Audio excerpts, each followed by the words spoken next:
Singareni మారుపేర్లు vigilance pending కేసుల బాధితుల ఐక్య వేదిక ఆధ్వర్యంలో ఆదివారం గోదావరిఖనిలో ప్రత్యేక సమావేశాన్ని నిర్వహించారు. సింగరేణి కార్మికుల డిపెండెంట్లు తమ హక్కుల సాధన కోసం పోరాట దిశగా కార్యాచరణ రూపొందించేందుకు ఈ సమావేశాన్ని ఏర్పాటు చేశారు. సమావేశానికి అధ్యక్షత వహించిన లక్క శ్రావణ్ గౌడ్ మాట్లాడుతూ, సింగరేణి కార్మికులు చీకటిలో కష్టపడి పనిచేస్తూ తెలంగాణకు వెలుగునిస్తున్నారని, అలాంటి కార్మికుల పిల్లలకు నేడు న్యాయం జరగకపోవడం అత్యంత బాధాకరమని ఆవేదన వ్యక్తం చేశారు. తెలంగాణకు సింగరేణి గుండెకాయ అని నాయకులు చెప్పుకుంటున్నప్పటికీ కార్మికుల వారసుల సమస్యలు మాత్రం ప్రభుత్వాలు పట్టించుకోవడం లేదని విమర్శించారు. గత బీఆర్ఎస్ ప్రభుత్వ హయాంలో మాజీ ముఖ్యమంత్రి కేసీఆర్ ఇచ్చిన మారుపేర్ల సవరణ హామీ అమలు కాలేదని, ప్రస్తుత ముఖ్యమంత్రి రేవంత్ రెడ్డి కూడా భూపాలపల్లి సభ సాక్షిగా హామీ ఇచ్చి పరిష్కారానికి చొరవ చూపడం లేదని పేర్కొన్నారు. ఇప్పటికైనా ఇచ్చిన హామీకి కట్టుబడి రాష్ట్ర ప్రభుత్వం మారుపేర్ల సమస్య పరిష్కారానికి తక్షణ చర్యలు చేపట్టాలని బాధిత కుటుంబాలతో పాటు వివిధ కార్మిక సంఘాల నాయకులు డిమాండ్ చేశారు. ఏదైతే టీఆర్ఎస్ ప్రభుత్వం ఉందో అప్పుడు విజిలెన్స్ అనేది తెర మీదకి వచ్చింది తప్ప అంతకుముందు విజిలెన్స్ అనేది లేదు. ఏంటంటే ఏదో పోయేది ఆయన ప్రొఫెసర్ దగ్గర చేసుకునేది పోయేది. ఎప్పుడైతే ఈ టీఆర్ఎస్ గవర్నమెంట్ వచ్చిందో అప్పుడు విజిలెన్స్ అనేది ఒక తీసుకొచ్చి అమలు చేసి దీన్ని ఇవాళ మనం అన్ఫిట్ కాగానే చిన్న పేరు ఉండదు, ఆ పేరు ఉండదు, ఈ పేరు ఉండదు అని చెప్పి ఇవాళ విజిలెన్స్ లో మిమ్మల్ని అందరినీ బాధ్యతలుగా చేసిన చరిత్ర ఆ రోజు గవర్నమెంట్ టీఆర్ఎస్ ప్రభుత్వం. కాబట్టి ఇంకోటి ఈ ప్రభుత్వాన్ని కూడా మనం వేడుకున్నాం. అయ్యా అయింది ఏదో అయిపోయింది, ఇలా వీళ్ళు చేయబట్టే ఇలా ఈ 10% అనేది మన మిత్రులు 10% కాదు 30% అవుతుంది. ఇలా టీఆర్ఎస్ గవర్నమెంట్ 10 సంవత్సరాలు బతికింది అంటే మన చెమట చుక్కలు మనం ఆర్చుకుంటేనే మన లాభాలు వస్తేనే ఆ టీఆర్ఎస్ ప్రభుత్వం నడిచింది. ఈ రోజు కాంగ్రెస్ ప్రభుత్వం కూడా మన సొమ్ముతోనే ఇలా ప్రభుత్వం సగం నడుతుంది. అయినా మేము అడిగినా మీకు సరే ఏదేమైనప్పటికీ సమయం అందరూ మాట్లాడేది కాంగ్రెస్. నేను ఇంకోటి చెప్తున్నా, మేము ప్రత్యక్షంగా పరోక్షంగా మా వైవి నేను మీటింగ్లో ఉన్నాము. మేము ఫస్ట్ మీటింగ్లే మా బాధ్యతగా మేము ఖచ్చితంగా మారు పేర్లదే ముందు పెట్టినాము. మారు పేర్లది సబ్సిడీ కదా డిస్మిస్ అయినది అన్ని పెట్టినాము. అది ఆల్రెడీ మీటింగ్లో అన్ని రాసినాము. వాళ్ళతో అధికారులతో సంతకాలు పెట్టించినాక అది ఏమైంది, లీగల్ ఒపీనియన్ కావాలని చెప్పి అక్కడ అధికారులు డైరెక్టర్ పైన సిఎండి అయిన వీళ్ళందరూ చెప్తా సరే కానీ అని చెప్పి అక్కడ పెట్టినాం. ఫస్ట్ మీటింగ్లో వారసత్వ ఉద్యోగాలది మారు పేర్లది డిస్మిస్ వ్యక్తి మీద కొన్ని సార్ సబ్సిడీ పథకం అన్నది సరే అది పెట్టినాం. అవన్నీ కూడా అన్నీ ఉన్నాయి. మేము ఇదిగో అని చెప్పి ఈ మంత్రి ఆ మంత్రి అని ఈ ఎమ్మెల్యే అని ఆ ఎమ్మెల్యే అని ఈ కాలక్షేమం చేసుకొచ్చాము. యాక్చువల్గా ఇది రియల్. ఇప్పటికి కూడా మనము మా ఏఐబీఎస్ గుర్తింపు సంఘంలో ఉండి మేము అవన్నీ అధికారులతో రాయించిన నోటు అక్కడ ఉంది. ఒక ప్రభుత్వంతో ఒక మాట చెబితే ఇస్తారని చెప్పి అధికారులు కూడా అన్అఫిషియల్గా చెప్పడం జరిగింది. అది కూడా మీరు చేసారు. మొన్న కూడా మేము ఇదే చెప్పినాం. ఫస్ట్ మీరు వారసత్వం ఇవ్వండి, ఏదైతే మార్పులు ఉన్నాయో దాన్ని చేయండి, డిస్మిస్ వాళ్ళది ఇవ్వండి. ఒక 5-6 పెట్టినాం. పెడితే లాస్ట్ ఇప్పుడు మొన్న ఏమన్నారంటే మెడికల్ బోర్డు మాత్రం రేపు పెడతాం. ఇది కూడా రేపు మంత్రులతో కాంగ్రెస్ ఒక్కడే మేము చెప్తున్నాం. అది ఏదేమైనప్పటికీ మీకు అబద్ధం చెప్పినోడు వాడు భూమి మీద బట్ట కట్టి ఉండలేడు, సర్వనాశనం అయిపోతాడని చెప్తున్నారు. చాలా బాధపడుతున్నారు. మా కొడుకు ఇలానే పోతాడా, మా పరిస్థితి ఏంది వాళ్ళని. ముఖ్యంగా మొన్న జరిగిన 3 మరణాలు కూడా మీకే చెందుతాయి 100% చెప్తున్నా. దాన్ని మీరైతే 100% దృష్టిలో పెట్టుకొని మా తల్లిదండ్రుల జాబ్ మాకు రావాలా భయ్, మీరెవరు మాకు ఇవ్వడానికి, మీరు ఎందుకు అడుగుతలేరు? మీరేమంటున్నారు? గుర్తింపు సంఘం ఏఐటీసీ మీరేంది మా ప్రభుత్వం మీరు మాట్లాడుతున్నారు, ఐఎన్టీసీ అంటున్నారు. మరి ఏం మాట్లాడుతున్నారు? మీరు పోతున్నారు మాట్లాడుతున్నాం అంటారు. ఒకసారి ఏమన్నారు, మా కొడుకు పెళ్ళి ఉన్నది ఆయన ఉన్నాడు, మా కొడుకు పెళ్ళి కొన్ని రోజులు ఆగినాడు. కాకపోతే ఎలక్షన్లు కేరళలో జరుగుతున్నాయి, ఈడ జరుగుతున్నాయి, ఆడ జరుగుతున్నాయి, మళ్ళీ అవుతున్నారు.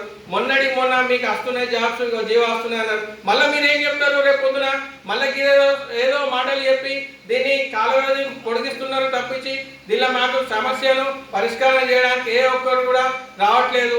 ఎందుకు రావట్లేదు అని మేము ఖచ్చితంగా అడుగుతున్నాం. ఆ రోజే గేట్ మీటింగ్లు ఏం చెప్పారు? షరతులు ఏం జాబ్ ఇస్తున్నారు.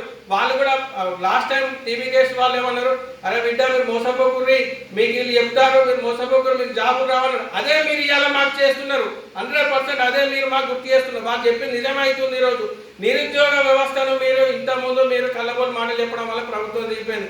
ఈ రోజు అదే నిరుద్యోగ వ్యవస్థ మిమ్మల్ని దించడం 2 నిమిషాలు కాదు మాకు. కాకపోతే మీరు ఒక్కటే చెప్తున్నాం, దయచేసి మీకు రిక్వెస్ట్ చెప్తున్నాం, అలాగే హెచ్చరిస్తూ కూడా మేము చెప్తున్నాం, మమ్మల్ని మీరు కాల వ్యవధి దూరం చేస్తూ మా ఉద్యోగాలు హరిస్తే మాత్రం మీకు ఖచ్చితంగా చెప్తున్నాం, మీకు దీనికి చెప్పబెట్టు జరుగుతుంది.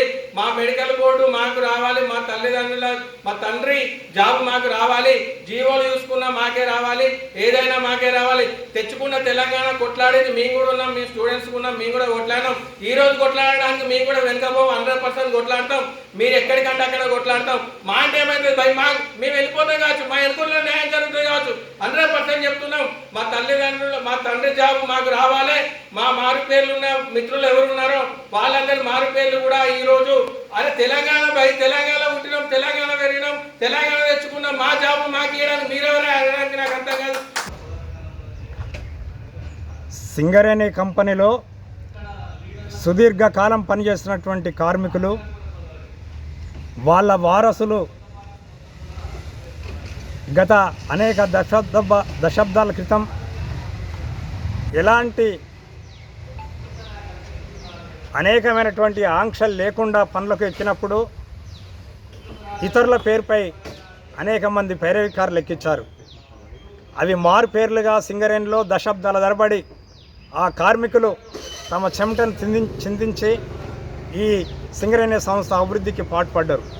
ఆ తర్వాత కారుణ్య నియామకాలు వచ్చిన తర్వాత ఆ యొక్క కార్మికుల యొక్క వారసులు ఉద్యోగాలకు అప్లై చేసుకున్న తర్వాత ఆధార్ కార్డులో తప్పులున్నాయని చెప్పి, కంప్యూటర్లో తప్పులున్నాయని చెప్పి వాళ్ళందరినీ కూడా నిలిపివేసి మారు పేర్లు ఉన్నాయని చెప్పి సింగరేణి విజిలెన్స్కి పంపింది. ఇవాళ వందలాది కేసులు సింగరేణి విజిలెన్స్ దగ్గర పెండింగ్లో ఉన్నాయి. ఏ ఒక్క కేసును కూడా ఇవాళ పరిష్కారం చేయలేదు. కానీ ఆ బాధితులు అనేక సంవత్సరాల నుంచి తమ గోడును, తమ యొక్క బాధను ఇవాళ వివరించుకుంటూ అనేక సభలు, సమావేశాలు, అనేక ఆందోళన చేస్తున్నప్పటికీ కూడా ఇవాళ సింగరేణి యాజమాన్యం ఏమాత్రం కూడా స్పందించలేదు. మారుపేరు కార్మికుల యొక్క సమస్య చాలా న్యాయమైనటువంటిది. కానీ వారి సమస్యను పరిష్కరించడానికి సింగరేణి యాజమాన్యం అనుసరిస్తున్నటువంటి ఈ తప్పుడు విధానం ఏదైతే ఉందో దీన్ని తీవ్రంగా మేము వ్యతిరేకిస్తున్నాం. అదేవిధంగా కారుణ్య నియామకాలు ఏదైతే గత కేసీఆర్ ప్రభుత్వం తీసుకొచ్చిండో ఆ తర్వాత నుంచి మెడికల్ బోర్డు వరుసగా కంటిన్యూగా అనేక మందిని కార్మికులకు తిరిగి ఉద్యోగాలకు ఇచ్చేటువంటి ఒక అవకాశం వచ్చింది. ఆ తర్వాత కాలంలో సింగరేణి యాజమాన్యం అనేక రకాల కేసులపై స్టడీ చేసి సింగరేణి విజిలెన్స్కు పంపి ఆ తర్వాత సిబిసిఐడికి ఇచ్చి ఆ తర్వాత మొత్తంగా దాన్ని ఈరోజు నిలిపివేసినటువంటి పరిస్థితి.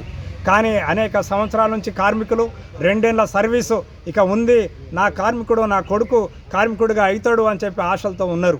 కానీ వాళ్ళకు కూడా ఆశలను మీరు నిరాశలు చేశారు. ఇప్పటి వరకు మెడికల్ బోర్డు లేకుండా కాలయాపన చేయడం ద్వారా వాళ్ళు నిరీక్షణకు గురై ఇవాళ వాళ్ళు అయోమయంలో ఉన్నటువంటి పరిస్థితి. కనుక సింగరేణి యాజమాన్యం గతంలో ఏ విధంగానైతే మెడికల్ బోర్డు కొనసాగిందో ఇప్పుడు కూడా అదే విధంగా కొనసాగాలని చెప్పి మేము సింగరేణి యాజమాన్యాన్ని, రాష్ట్ర ప్రభుత్వాన్ని డిమాండ్ చేస్తున్నాం. 27/12/2025 తారీఖు వారికే గుర్తింపు సంభవాలని తర్వాత అందరూ కూడా మనకు అప్పటికే గుర్తింపు సంఘం అయిపోయింది కాబట్టి ఇప్పుడు ప్రతి ఒక్క వాళ్ళు చెప్పకపోయినా కానీ అకర్షలు అనేది ఇప్పుడు ఉందా?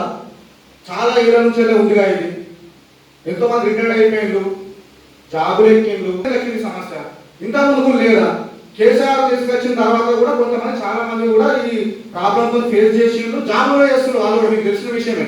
మరి వాళ్ళకి వచ్చినాయి, మరి మాకు రాలేంది, ఎక్కడ వచ్చింది లోపం అనేది కూడా మీరు అనుకోవచ్చు.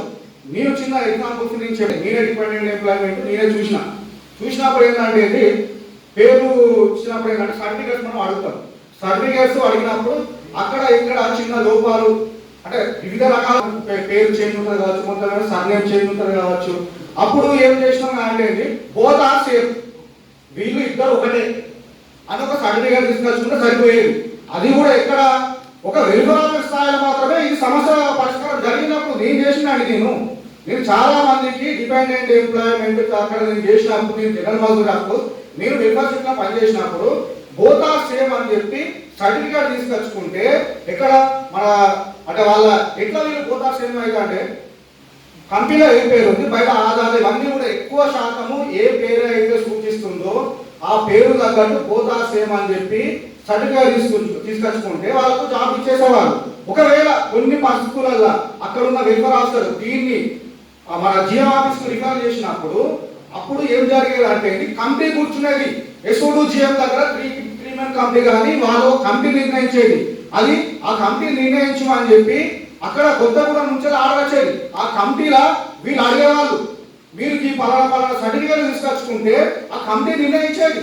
మరి ఆ కమిటీ ఇప్పుడు కూడా వేయచ్చు కదా, ఎందుకు? ఇది మన సమస్య. ఇది ఎక్కడో రాజకీయ కోల్ ఇండియా సింగరేణి సంస్థ. ఇది ఓన్లీ లేబర్ చట్టాలు మాత్రమే వర్తిస్తాయి. ఇక్కడ ఏ రాజకీయ జోక్యం వేరే వచ్చి మాట్లాడుతున్నారు. ప్రతి ఒక్క సమస్య కూడా ట్రేడ్ యూనియన్ మాత్రమే పరిష్కరించాలి. ట్రేడ్ యూనియన్స్ ప్లస్ యాజమాన్యం కూర్చొని మాట్లాడి అగ్రిమెంట్ చేసుకొని సమస్య పరిష్కరించుకోవాల్సిన అవసరం ఉంటుంది.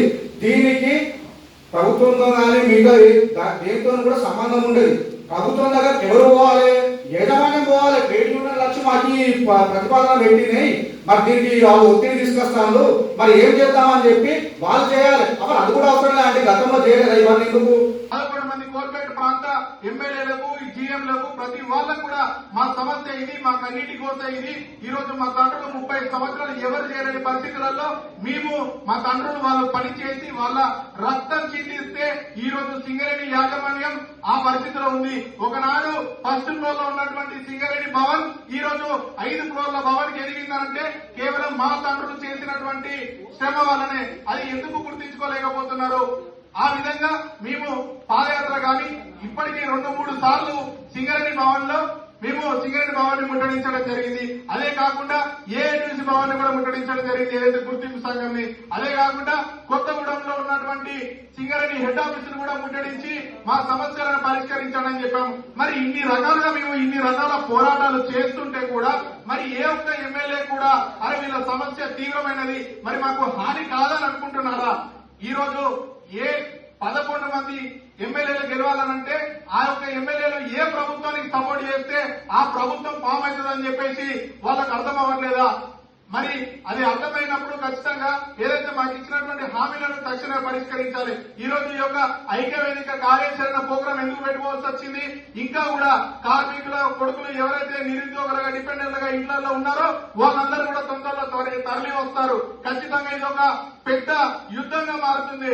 మరొకసారి ఏదైతే తెలంగాణ రాష్ట్ర సాధన కోసం చేసినటువంటి ఏదైతే మన ఉద్యమం చేస్తారో ఆ రోజు మా తండ్రులు చేస్తారో ఈ రోజు మళ్ళీ కూడా మా తండ్రులు యొక్క మా కార్మికుల యొక్క కొడుకుగా మేము మరొకసారి సింగరేణి పక్షాన మేము యుద్ధం చేయడానికి కూడా ఉద్యమానికి సిద్ధమవుతున్నాము. దానికోసమే ఈ రోజు ఈ యొక్క ఏదైతే మేము ఐక్యవేదిక సమావేశాన్ని నిర్మించుకోవడం జరిగింది. అనంతరం వివిధ రూపాలుగా పోరాటాన్ని ఉధృతం చేయాలని నిర్ణయించారు. ఈ సమావేశంలో ఏఐటీసీ నాయకులు మడ్డి ఎల్లయ్య గౌడ్, వైవి రావు, హెచ్ఎంఎస్ నాయకులు క్రాంతి కుమార్, ఐఎఫ్టియు నాయకులు కృష్ణ, టిఎస్యుఎస్ సంఘ నాయకులు కుమారస్వామి, ఏఐఎఫ్టియు నాయకులు పోచమల్లు, టీబీజీకేఎస్ నాయకులు రామూర్తి తదితరులతో పాటు మారుపేర్ల బాధిత కుటుంబ సభ్యులు పాల్గొన్నారు.